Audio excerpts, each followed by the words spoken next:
infiniment en nous. Yahweh, tu fais toutes choses au-delà de ce que nous demandons, au-delà de ce que nous pensons. Nous reconnaissons, Papa, que tu es Dieu. Kolo tikana embela yo, tikana inakumisa yo, kolo tikana sanzola yo, Alléluia. Kolo tikana embela yo, tikana inakumisa yo, kolo tikana sanzola yo, Alléluia. Tikana inaretula yo, tikana inasanzola yo, tikana inaretula yo, Alléluia. Alléluia. Tikana inamutema yo, naligina kumisa yo, kolo tikana sanzola yo, Alléluia. Amen. Paina yo, kolo tikana netula yo, kolo tikana sanzola yo, Alléluia. Kolo tikana inazela, kolo tikana yo, kolo monene Yesu.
Ces instants, recommence ce moment entre les mains de Dieu. dis à Dieu, dispose mon cœur. Ce n'est pas devant un homme que je me suis approché, mais c'est devant toi ce matin, afin que tu me parles encore. Prions le Seigneur. Au nom de Jésus-Christ, alléluia.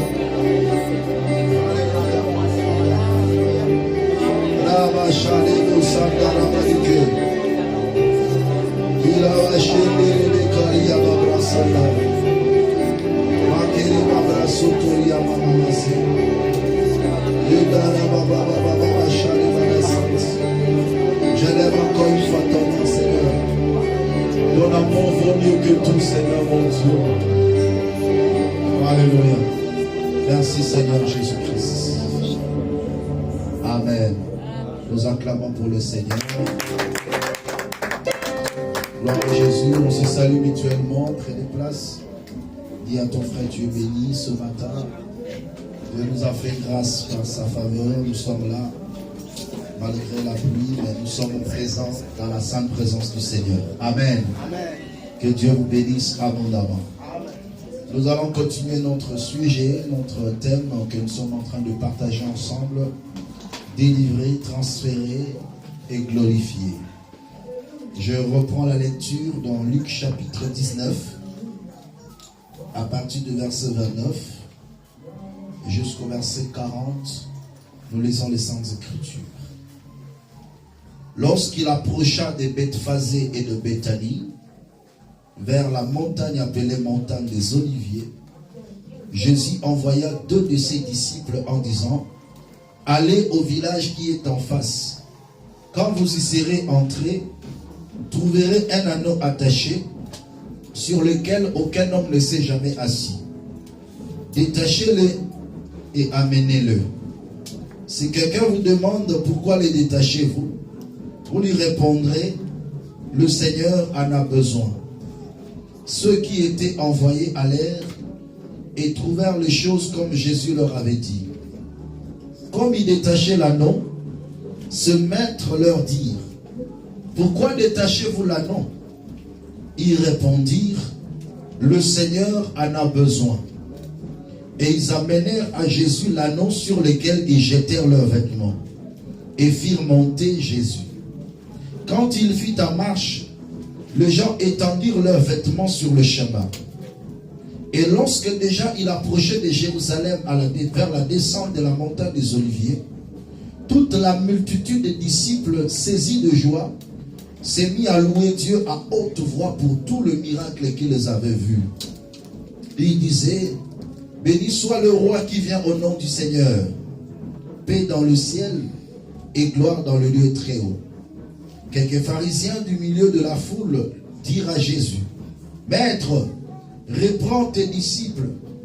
Et il répondit: je vous l'ai dit, si c'est taisent, les pierres crieront.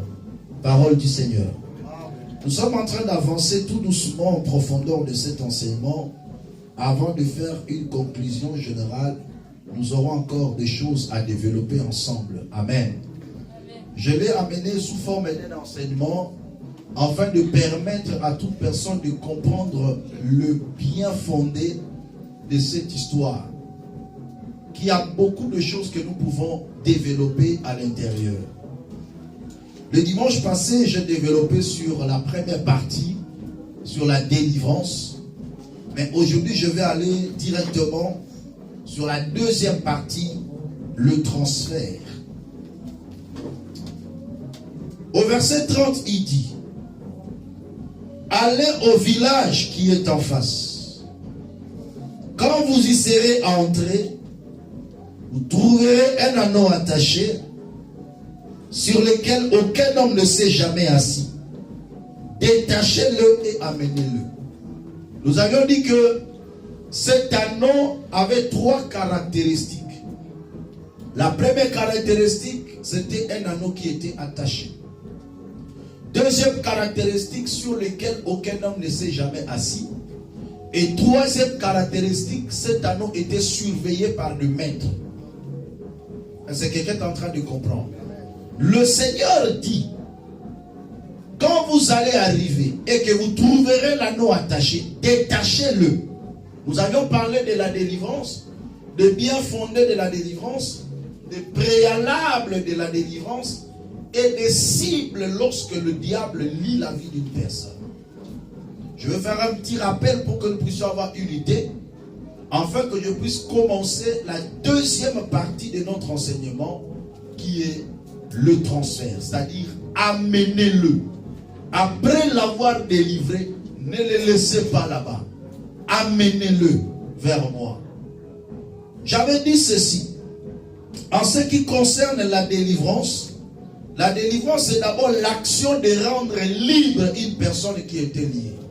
On ne peut pas parler de la délivrance s'il n'y avait pas le lien. Et nous avions dit qu'il y a 3 préalables qui nécessitent la délivrance. 3 dimensions qui nécessitent la délivrance. Il y a la dimension des liens, il y a la dimension de l'esclavage et il y a la dimension de l'emprisonnement. Toute personne qui vit dans le lien a besoin de la délivrance. Toute personne qui vit comme esclave a besoin de la délivrance. Et toute personne qui vit comme un prisonnier a aussi besoin de la délivrance. J'avais dit une personne qui vit comme un prisonnier, c'est une personne qui est un bon rêveur, mais un mauvais réalisateur. C'est-à-dire qu'il peut avoir des beaux rêves, mais incapable de les réaliser parce qu'il se retrouve entre les 4 murs. Une personne qui est comme esclave, c'est une personne qui travaille dur, mais qui ne bénéficie pas des fruits de son labeur. Il travaille pour le compte de son maître. Un esclave laboure la terre. Il cultive, il sème, il moissonne, mais il dépose tout entre les mains de son maître. C'est la catégorie de personnes qui travaillent dur, mais qui ne jouissent pas eux-mêmes du bénéfice de leur travail. Ça, c'est un esclave. Et la dimension des liens. Une personne qui est liée, c'est une personne limitée dans le temps et dans l'espace. Parce qu'un anneau qui est attaché ne peut manger qu'à la circonférence du fil qui le lie. Il ne peut pas aller au-delà. Si le fil qui le lie à 2 mètres, il ne peut manger le pâturage qui se trouve dans la circonférence de ce 2 mètres. Il saluera le pâturage de loin, mais il ne pourra jamais y arriver à cause de lien. Il est limité quelque part. Il peut voir un bon pâturage là-bas, mais il ne peut pas arriver parce qu'il est lié quelque part. Et en termes de lien, une personne qui est liée, il vit dans une dépendance d'eux. Toute personne qui vit dans le lien est dépendant. Et lorsqu'on est dépendant, on ne jouit pas de la suffisance, mais on vit de contentement. Est-ce que quelqu'un est en train de comprendre? Un animal qui est lié ne mange pas à sa satiété parce qu'il se contente de ce qu'on lui donne. Il est différent d'un animal qui est libre et qui peut aller partout là où il voit un pâturage pour y aller. Je déclare et je prophétise que la gloire de l'Éternel puisse se manifester dans ta vie, afin de briser toute limitation dans ton parcours.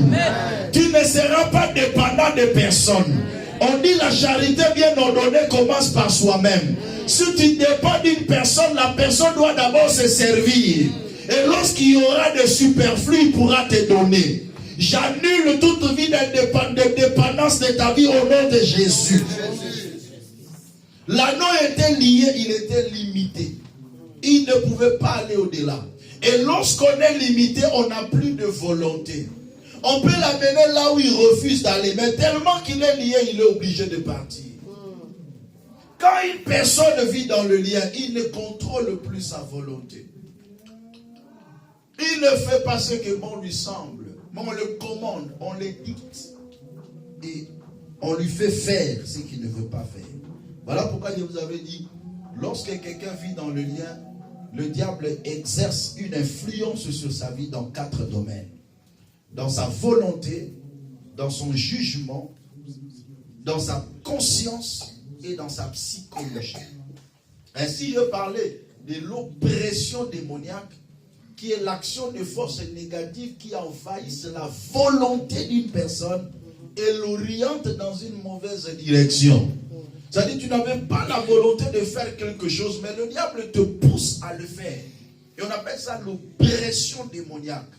Ta volonté est manipulée. Cependant, la volonté, c'est la capacité de se déterminer à faire ou à ne pas faire quelque chose. Mais lorsque la volonté de quelqu'un est contrôlée par le diable, il perd cette capacité de se déterminer. C'est-à-dire lui-même ne peut plus se déterminer de faire quelque chose. Mais le diable lui dit ce qu'il peut faire. Dans la deuxième dimension, c'est l'obsession. C'est l'action de forces négatives qui envahissent notre jugement et nous impose un régime démoniaque. C'est des genres de personnes que le diable impose un style de vie. Que non, toi, tu vas vivre comme ça. Et la personne n'a plus le jugement sur ce qu'il est en train de faire. Il ne contrôle plus ce qu'il est en train de faire. Il ne tamise pas ce qu'il est en train de faire. Mais on lui impose une vie. Et dans la troisième dimension, c'est la possession démoniaque. C'est l'action de forces négatives qui envahissent la conscience de l'homme dans une partie de la vie ou dans tout le domaine de la vie. Cependant, la conscience, c'est une voix intérieure qui nous dit que cet acte est bon ou mauvais. Donc la personne, même s'il fait le bien, il ne se rend pas compte. Même s'il fait le mal, il ne se rend pas compte parce que sa conscience est tellement liée par le diable. Et lorsque le diable lie la conscience d'une personne dans tout le domaine de sa vie, c'est là où la folie commence. Un fou, c'est une personne qui a été possédée dans sa conscience. Voilà pourquoi il peut aller dans une poubelle, il mange des excréments, il mange de fumier, mais il sent que c'est bon. Pourquoi? Parce que sa conscience n'est plus là. C'est lorsqu'il sera délivré, c'est alors qu'il va se rendre compte que c'est moi qui allais là-bas. Voilà pourquoi dans chaque acte que tu poses dans ta vie, le jour où tu seras délivré, tu vas te rendre compte que cet acte était mauvais. Mais aujourd'hui, pendant que tu le fais, tu ne te rends pas compte. Pourquoi? Parce que le diable a bloqué ta conscience dans ce domaine-là. Est-ce que quelqu'un est en train de comprendre? Dans tout le domaine où tu as une insuffisance, le diable a bloqué ta conscience. Et dans la quatrième dimension, c'est l'intimidation démoniaque, qui est l'action de forces négatives qui envahissent la psychologie d'une personne. Parce que le diable sait, pour détruire la vie d'une personne, je peux attaquer aussi sa psychologie. Il commence à avoir des troubles dans sa tête. La crainte s'installe dans sa vie. Et cependant, la crainte est une puissance d'attraction de la négativité. Si le diable veut te détruire, te lier, il peut commencer à t'intimider. Il y a des événements parfois qui peuvent s'élever dans ta vie qui vont t'entraîner dans une peur, dans la crainte de l'avenir, dans la peur de l'avenir. Et pendant que tu as peur, le diable profite parce que le diable sait que la parole de Dieu s'accomplit. Il s'installe sur Job chapitre 3, le verset 25 à 26. Ce que je crains, c'est ce qui m'arrive. Ce que je redoute là, c'est ce qui va m'atteindre. Ainsi tu vas commencer à sentir, tu n'as plus la paix, la tranquillité, et le trouble s'est emparé de toi. Le diable a utilisé ta psychologie. Beaucoup de gens se détruisent dans leur vie parce que le diable attaque leur psychologie. Bien-aimé, ne permettrez jamais que la crainte puisse s'installer dans ta tête. Amen. Jamais. Restez toujours positif. Quels que soient les événements, quelles que soient les situations qui s'aggravent, ne permettez jamais que ta psychologie soit atteinte. Reste concentré. Vous savez, au travers de cet enseignement, chacun de nous doit s'envelopper d'un garde-fou. Pour se dire, je ne permettrai jamais que ma volonté soit stimulée par le diable. Je ne permettrai jamais que mon jugement soit envahi par le diable pour m'imposer un style de vie. Je ne permettrai jamais que ma conscience soit emportée.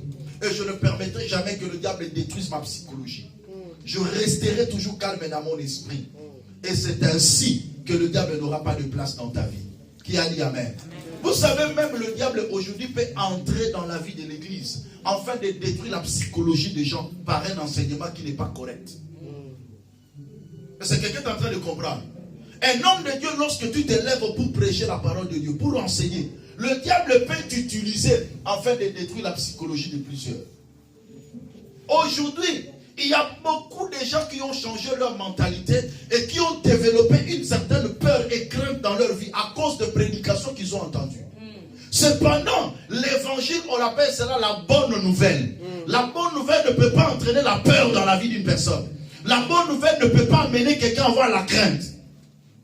Il y a eu un temps où l'évangile était tellement dévié, où les gens qui suivaient les enseignements avaient même peur de cancrer à la maison, avaient peur de toutes choses, déclarer le nom de Jésus d'une manière abusive.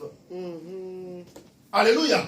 Mais cependant, c'est la peur. Mais malgré qu'il le faisait, le diable le dominait, le diable le détruisait encore davantage. Pourquoi? Parce que le diable a atteint son objectif. Il t'a poussé dans la peur, il t'a poussé dans la crainte. Bien-aimé dans le Seigneur, ça fait partie, lorsque le diable attaque la psychologie de quelqu'un, il lui impose ce qu'on appelle les ennemis de la foi. La peur, la crainte, les soucis commencent à venir. L'inquiétude accable le cœur.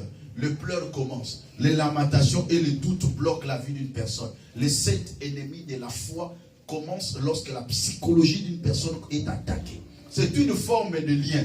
Oh, ben, dans la Marie de lui, mais ma psychologie non pas diable à sa kandango. Et c'est pour ça qu'on comprend les gars. Le diable t'impose un style de vie. Par cette peur. Il y a d'autres personnes, le diable peut aller même plus loin. Tellement qu'il a déjà atteint sa psychologie, il commence à détruire même son cœur. Et la personne commence à souffrir des maladies psychosomatiques. Parce que le proverbe nous dit, l'inquiétude dans le cœur de l'homme là-bas, mais une bonne parole le réjouit. Lorsque quelqu'un développe l'inquiétude dans son cœur, c'est déjà un lien. Parce que cette inquiétude-là va commencer maintenant à ronger son cœur. Ainsi, la personne va commencer à vivre dans les maladies psychosomatiques. La gastrite, l'estomac, l'ulcère d'estomac, hypertension, hypotension. Pourquoi? Le trouble accable la vie d'une personne. Et entre ce temps-là, le diable est en train d'entrer petit à petit et détruire la vie d'une personne.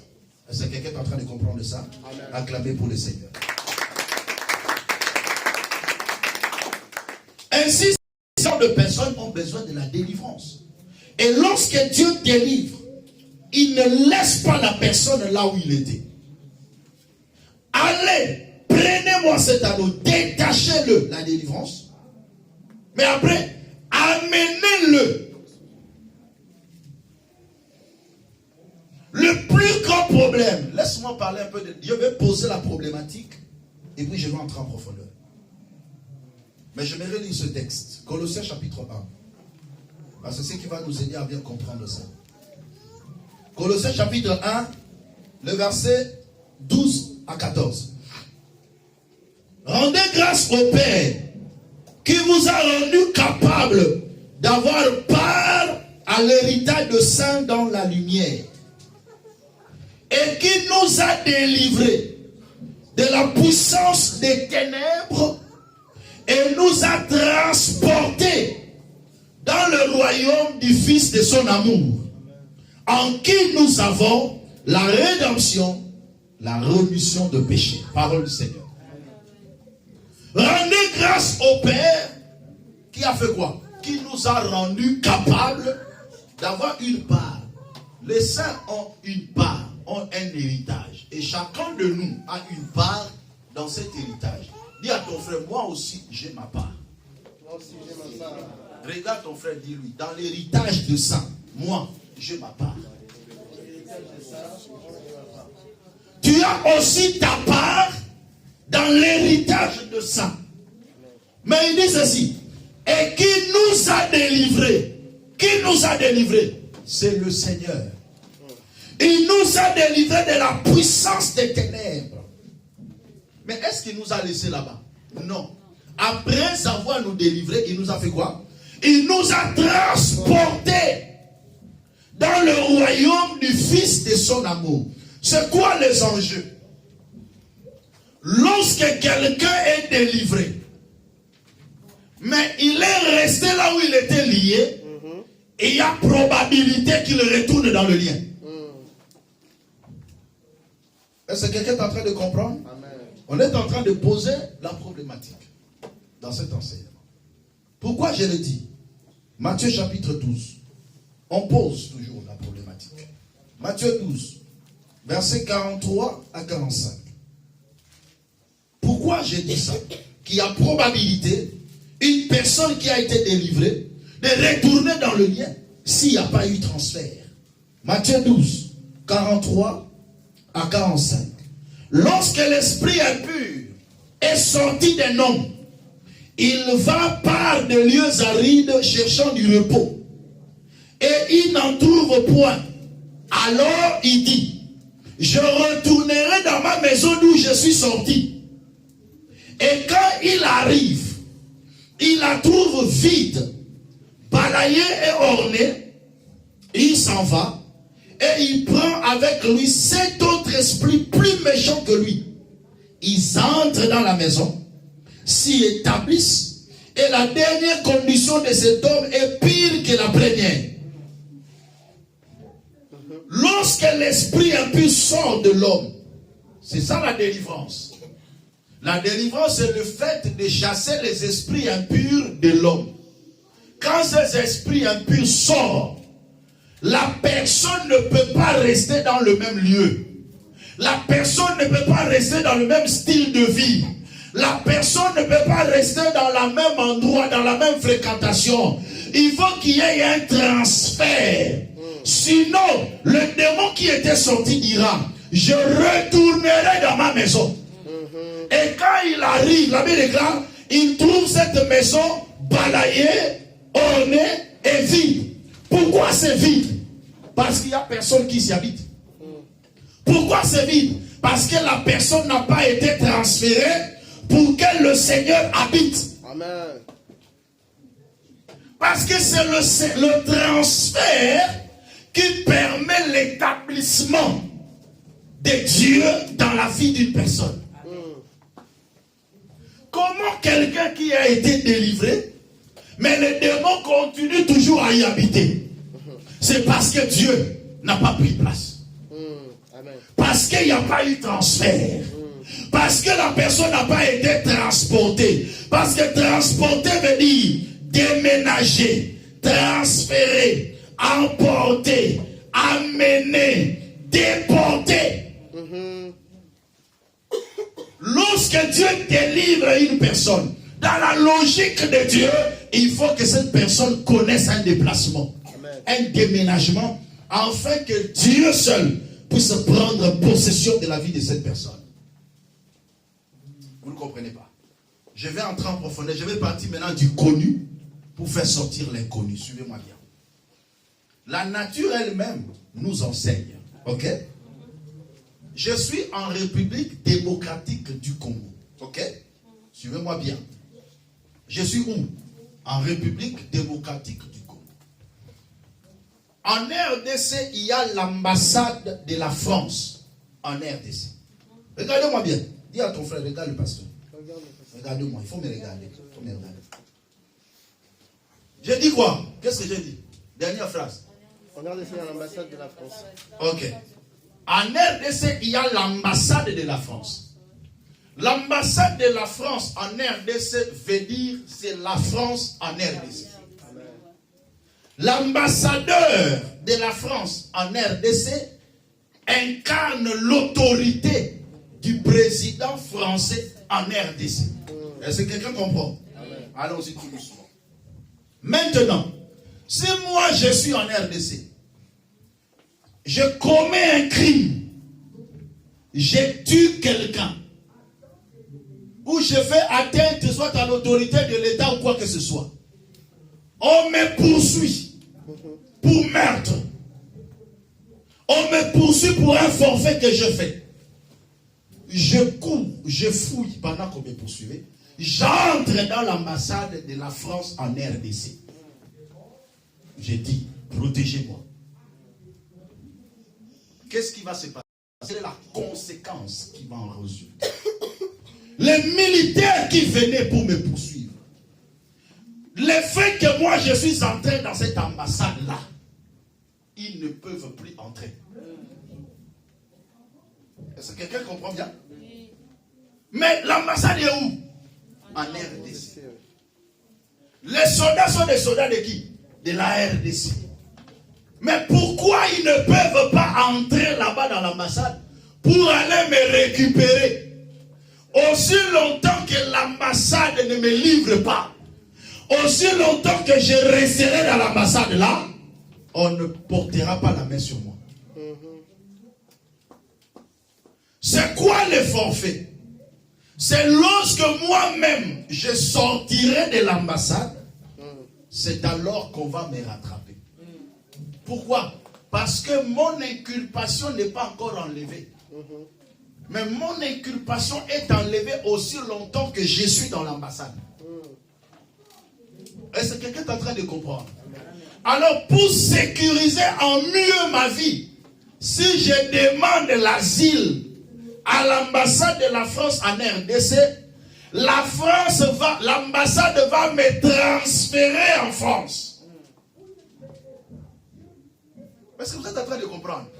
Parce qu'il dit non, si on les laisse ici, ils risqueraient parfois un jour de sortir parce que tellement qu'il est enclavé dans un même endroit. Moi, pour ça, il y a ça, le roi, mon nana. Moi, pour ça, il y a un poulet maillot. Est-ce que quelqu'un est en train de comprendre bien?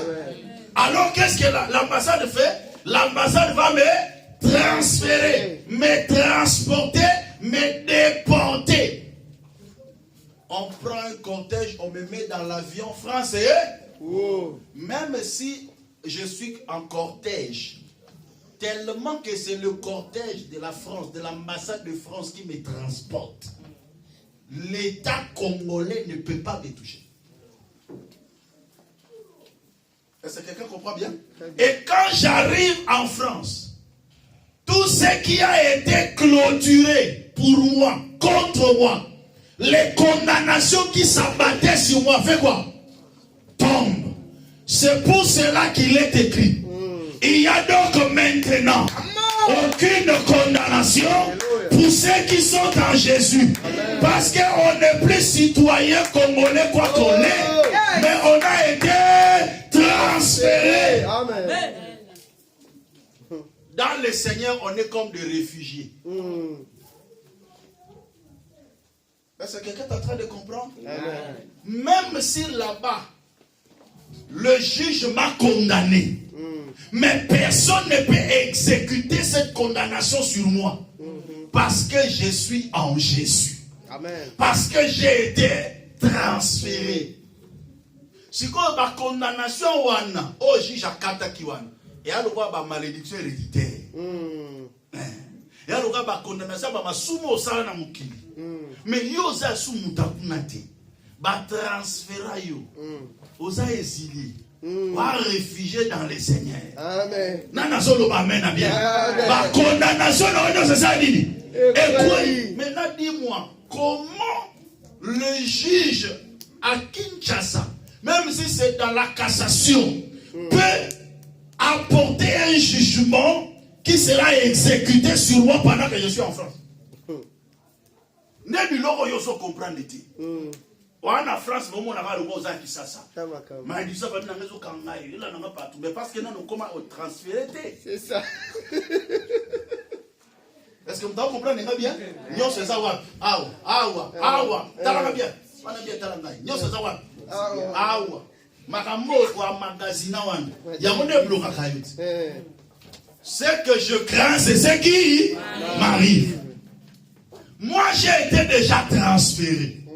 Mais comment la condamnation va s'abattre sur moi? C'est ça. Hein? Non, dites-moi. Parce que la nature elle-même ne vous enseigne-t-elle pas? Une personne qui est devenue réfugiée. D'ailleurs, on lui interdit, on coupe tout contact entre lui et son pays. Et on lui dit, tu ne peux pas retourner dans ton pays. Mais c'est ça la logique spirituelle. Tu ne peux plus retourner dans le monde. La Bible déclare, nous sommes dans ce monde, mais nous ne sommes plus de ce monde. Nous sommes plus. Osa Congolais, oui, n'aboy n'angate, osa Congolais, osa mutamukili, osa mukili, mais oui, mais nasi na kota n'ambassade, n'a pas transféré ngaï. Alléluia. N'a pas vivre sous le rôle à Congolais, n'a pas vivre sous la condamnation à Congo. Mais c'est ça la bonne nouvelle. Amen. Voici ce qu'il faut prêcher, frère. La bonne nouvelle est que Christ, après nous avoir délivrés, il nous a fait quoi? Il nous a transférés dans le royaume du Fils de son amour. Nous sommes maintenant les gens de la maison de Dieu. Nous sommes maintenant dans le royaume de Dieu. Nous allons quitter le royaume des ténèbres pour le royaume des lumières. Amen.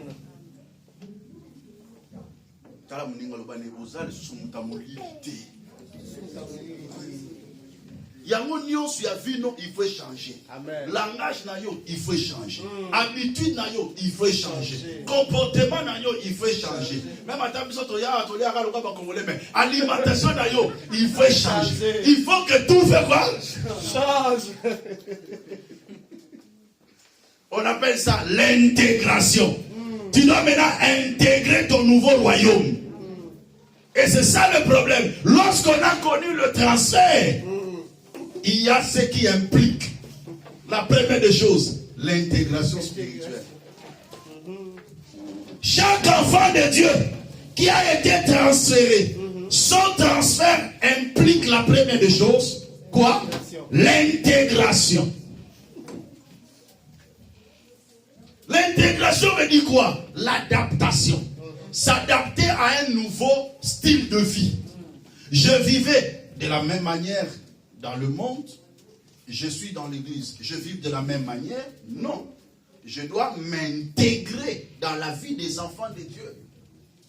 Bon, il n'y a que pas Yesu, car nengo zali, mais tant au commis, tozuyo nengo zali, mais tant au commis, il faut s'intégrer. Oh, mais comment yo nengo oyela wana, otikala bongo te? Il faut l'intégration. Alléluia. Moi likaya otiki, moi bali otiki, moi bakangu otiki, on s'intégrer. Ozala mboka batu. Alléluia. Amen. Quand tu es devenu enfant de Dieu, tu n'es plus du monde. Amen. Tu fais partie de la race élue. Alléluia. Tu deviens une nation sainte. Amen. Tu es un peuple acquis. Amen. Alors commence l'intégration. Le transfert implique l'intégration. Amen.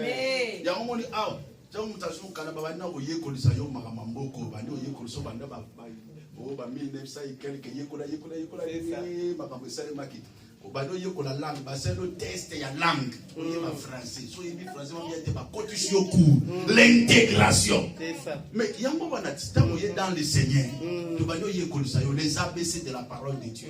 Moi, je vais faire il y a un problème, il faut s'intégrer. C'est ça le problème. Alléluia. Il faut s'intégrer. Il y a un diable à Ozonga.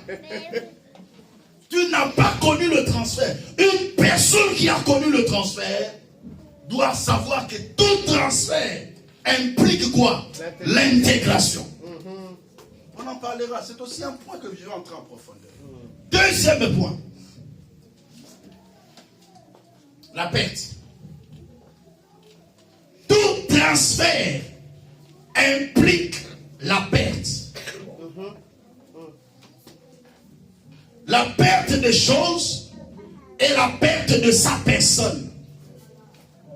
Parce que nous toyo va transférer na poto alongwe kisasa va transférer à bungi na kisasa. C'est ça. Na kisasa so luki omona il est perdu. Boete. Manga wana manga. Na nzete pena manga wana pena tamuzo liango kelengi tout ça. Est-ce que vous avez dit Alléluia. Il y a des choses que tu dois perdre. Est-ce que quelqu'un comprend ça? Amen. On va lire ensemble. Philippiens chapitre 3 verset 7 à 8. Tout transfert implique la perte. 1. L'intégration. 2. Quoi? La perte. Il faut bien saisir, c'est très important. C'est un enseignement qui va nous faire du bien.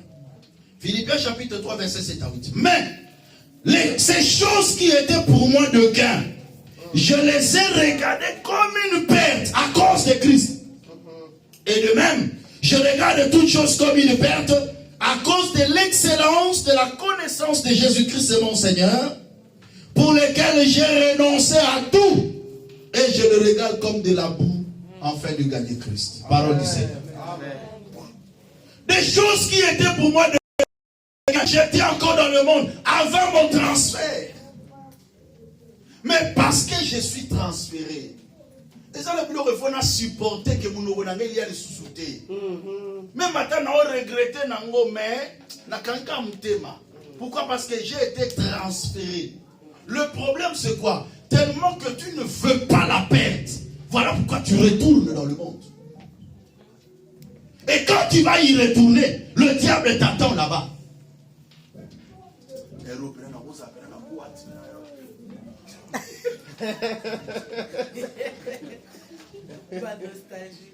Alléluia. Mais tu acceptes de le perdre. Et ça n'a pas sentiment, il faut perdre. Il faut perdre. Pour être gagné à Christ. Tout transfert, j'insiste encore, tout transfert exige quoi? Une perte. Comment au Kangami ne lo Kongo boy? Au Satan le Seigneur au Kangami no liko tikate. Tu n'as pas encore connu le transfert.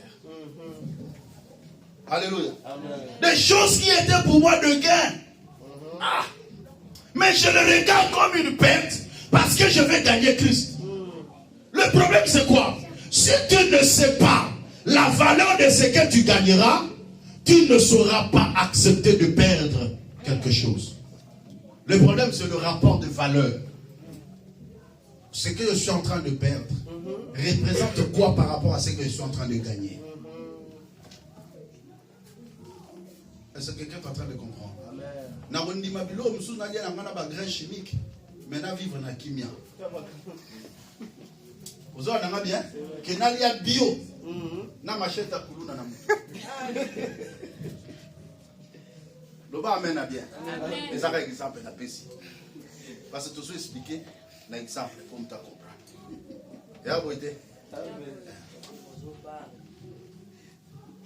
Des choses qui étaient pour moi de gain. Moi, je dis, moi, les acquis sont comme on a mais à cause de Christ, ce qu'on a remonté, maman a mon zambe. Alléluia. Amen. Nandimina perde elengi wana na bande oyoka na mutema na ngai. Pona gagner Christ. Nandimina perde elengi na oyoka na makamu. Pona gagner nani? Christ. Nandimina perde mbongo ya moyeke. L'argent sale, mais pour gagner Christ et avoir l'argent pur pour la gloire du Seigneur. Marc chapitre 8, toujours dans la même idée. Marc chapitre 8, le verset 34 à 37.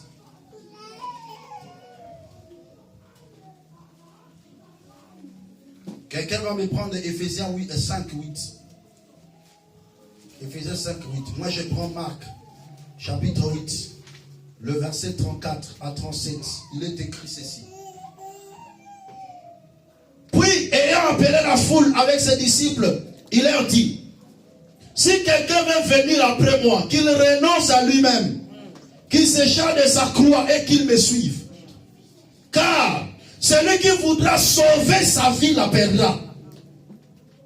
Mais celui qui la perdra, qui perdra sa vie à cause de moi et de la bonne nouvelle, la sauvera. Et que sert-il à un homme de gagner tout le monde s'il perdait son âme? Et que donnerait un homme en échange de son âme? Qu'est-ce qu'on peut te donner pour que toi tu donnes ton âme? Ma sur $1 million pour que sa âme na yo. Tu crois que 1 million d'euros a la valeur na âme na yo? Alléluia. Est-ce que ça a valeur na âme na yo? Parce que les millionnaires bazo kufa bazo tika ba million. Âme na yo eza na valeur koleka. Nini bako pesa yo po yo teka elimo na yo. Celui qui voudra sauver sa vie. C'est-à-dire tu cherches à gagner la vie dans la malhonnêteté. Tu cherches à gagner la vie par des moyens humains. Tu es en train de perdre ton âme. Mais une personne qui a connu le transfert, il est prêt à tout perdre afin de gagner Christ.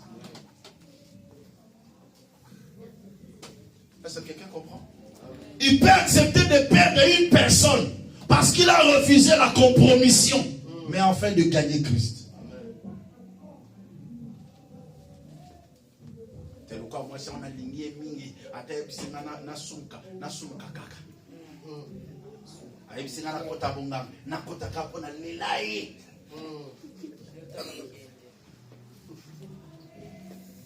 Nazolo ba mena bien. Papa, accepte de perdre même une personne, mais pour gagner Christ. Accepte de perdre même ton père, ta mère, tes frères, tes soeurs, pour gagner Christ. Fais un rapport de valeur.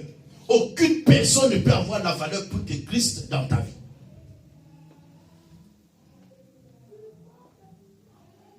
Celui qui voudra sauver sa vie la perdra. Qui peut me lire Ephésiens 5, verset 8? Ephésiens chapitre 5, le verset 8. Allez-y. Autrefois vous étiez ténèbres, et maintenant vous êtes lumière dans le Seigneur. Marchez comme des enfants de la lumière. Autrefois vous étiez ténèbres, mais maintenant vous êtes lumière. Il y a eu un transfert. Mais qu'est-ce qu'il faut faire? Il dit marcher selon la lumière. Marcher selon la lumière. Autrefois vous étiez ténèbres, vous étiez dans l'obscurité. Mais là vous voyez clair. Tite chapitre 3. Le verset 3 à 5 à 7. Car nous aussi, nous étions autrefois insensés, désobéissants, égarés, asservis à toute espèce de convoitise et de volupté, vivant dans la méchanceté et dans l'envie, dignes d'être haïs, et nous haïssant les uns les autres. Mais lorsque la bonté de Dieu, notre Sauveur, et son amour pour les hommes ont été manifestés, il nous a sauvés, non à cause des œuvres de justice que nous aurions faites, mais selon sa miséricorde, par le baptême de la régénération et le renouvellement du Saint-Esprit, qu'il a répandu sur nous avec abondance par Jésus-Christ notre Sauveur, afin que, justifiés par sa grâce, nous devenions en espérance héritiers de la vie éternelle. Parole du Seigneur. Nous aussi, autrefois, voilà comment on vivait. Désobéissants, égarés, dans la volupté, vivant dans la débauche, vivant dans le péché, dans le mal. C'est comme ça qu'on vivait autrefois. Mais lorsque l'amour de Dieu, la grâce de Dieu, la compassion de Dieu a été manifestée, Dieu nous a transférés. Et le style de vie aussi change. Est-ce que quelqu'un comprend? Le style de vie doit changer. Il y a des choses que nous devons accepter de perdre afin que nous puissions conserver la vie que nous avons reçue de la part du Seigneur. Et troisième élément pour terminer cet enseignement, lorsque quelqu'un est transféré, il est devenu comme un vendu. Il est devenu comme un vendu à Dieu. Un vendu, c'est une personne qui devient la propriété privée de l'acheteur. Tout transfert fait de nous de propriété privée de Dieu. Tu n'appartiens plus au monde. Tu n'es plus l'enfant du diable. Tu n'es plus esclave du péché, mais tu deviens une propriété privée de Dieu. Tu appartiens à Dieu. De la même manière, cet homme qui est devenu réfugié appartient à la France. Est-ce que quelqu'un comprend? Il appartient à un autre pays. Le monde, la nature elle-même ne vous enseigne-t-elle pas? On dit tu ne peux plus retourner dans ton pays. Tu peux aller partout, sauf dans ton pays. Pourquoi? Parce qu'il y a un démon qui t'attend. Tu as été délivré là-bas. Il y a une condamnation qui est là. N'y va plus.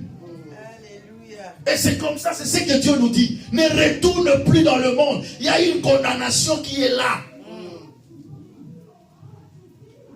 Mais lorsque tu es dans le Seigneur, la condamnation n'existe plus. Parce que la Bible déclare, il a effacé l'acte dont les ordonnances nous condamnaient et qui subsistait contre nous. Dieu l'a effacé dans son royaume. Mais dans le royaume du diable, quand tu y retournes, il te récupère. Que le Seigneur vous bénisse abondamment. Amen. Détachez-le. Amen. C'est ça le travail que nous avons comme hommes de Dieu. Ça, c'est vraiment le travail des hommes de Dieu.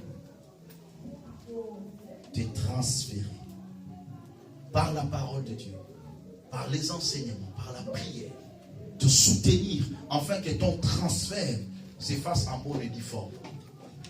Mais le plus grand problème, n'y retourne plus, s'il vous plaît.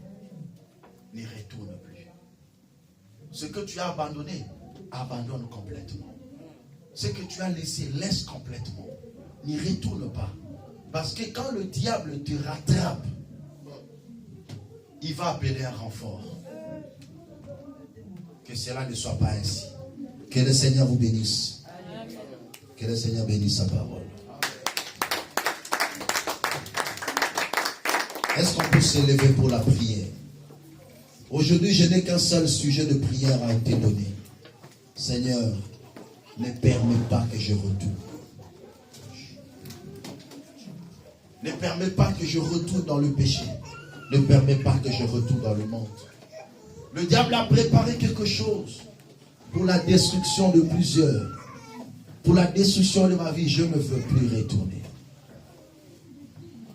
Voici la fin de mes souffrances. Parce qu'en Jésus, je suis sauvé. J'ai la victoire sur tous ces mondes. Un jour j'irai prédiser. Oh, voici la fin de mes souffrances. Parce qu'en Jésus, je suis sauvé. J'ai la victoire sur tous ces mondes. Un jour j'irai près du ciel. Oh, j'irai là-bas, parmi les anges, près d'Emmanuel me consoler, passant mon temps à la louange, dire à Jésus un grand merci. Oh, j'irai là-bas, parmi les anges, près d'Emmanuel me consoler, passant mon temps à la louange, dire à Jésus un grand merci. En toi je mets toute ma confiance, Jésus mon ami, mon soutien, ma vie renaît de ta présence, mon cœur en paix ne craint. Oh, j'irai là-bas, parmi les anges, me consoler, passant mon temps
nom.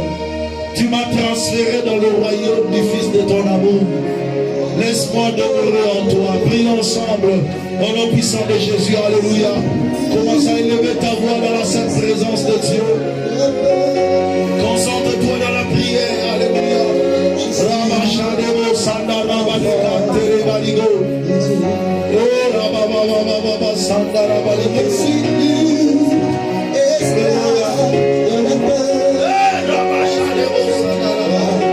Je suis enfant.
Enlève-moi le goût du monde. Enlève dans mon cœur le goût du péché. Je ne veux plus retourner dans le monde. Enlève à moi le goût du mal. Aide-moi, Seigneur. Prions au nom de Jésus. Oh Seigneur, mon Dieu, aide-moi, papa. Oh, rabababababababa. Restaurez notre pitié. Dans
ta présence, mon Dieu.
Monte dans la prière.